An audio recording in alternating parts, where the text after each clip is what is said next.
বন্ধুরা আমার, হ্যাঁ, ওমরে আল্লাহ রে, এত সুন্দর দুনিয়া আল্লাহ তুমি বানাইলা, এত সুন্দর চেহারার মানুষ তুমি যে বানাইলা,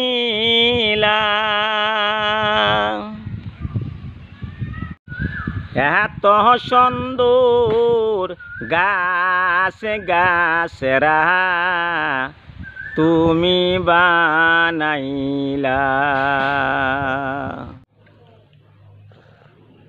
এই যে মূল্যবান কথাগুলি আমি বলতেছি,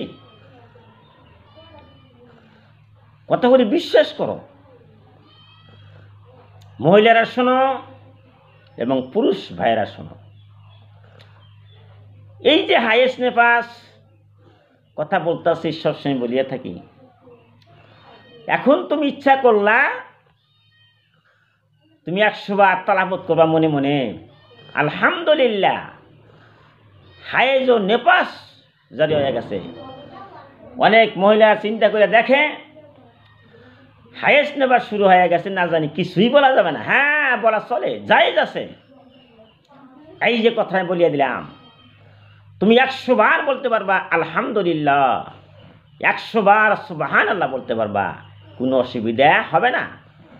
যদিও তোমার হায়েস্ট নেপাস জারি হয়ে গেছে, রক্ত পড়তেছে, রক্তস্রাব, হ্যাঁ, ওই সময় তুমি কি করতে পারবা? 100 বার সুবহানাল্লাহ, 100 বার আলহামদুলিল্লাহ তুমি বলতে পারবা। এখন কথা হইতেছে, হ্যাঁ, কিন্তু যদি আমার কথাগুলি তোমরা মনে রাখো, তোমাদের দুনিয়াও শান্তি হবে, মৃত্যুর পরে তোমাদের শান্তি আসিয়া যাবে।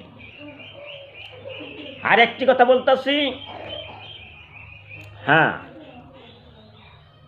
হাইজের অবস্থায়, হ্যাঁ, এখন ধরো তুমি নামাজ পড়তে পারলা না,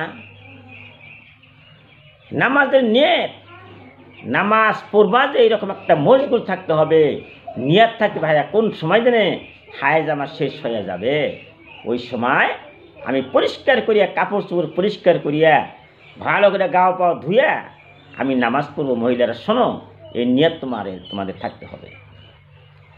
হায়েজ হয়েছে বলে তুমি একবারে আল্লাহ বাদ দিলে, ওই সময় তুমি মৃত্যু হয়ে যাও, তোমার আজরালে আসিয়া যায়, তোর উপায়টা কি হবে বলো তো? তাই মহিলারা শোনো, বিশ্বের সমস্ত মহিলাকে আমি বলতেছি, হায়েজ অবস্থায় তোমাকে নিয়ত রাখা, মশগুল থাকবা, আল্লাহ কোন সময় হায়েজ শেষ হয়ে যায় আমি আল্লাহর উপাসনা আরাধনা করতে পারি, এই কামে মশগুল থাকতে হবে।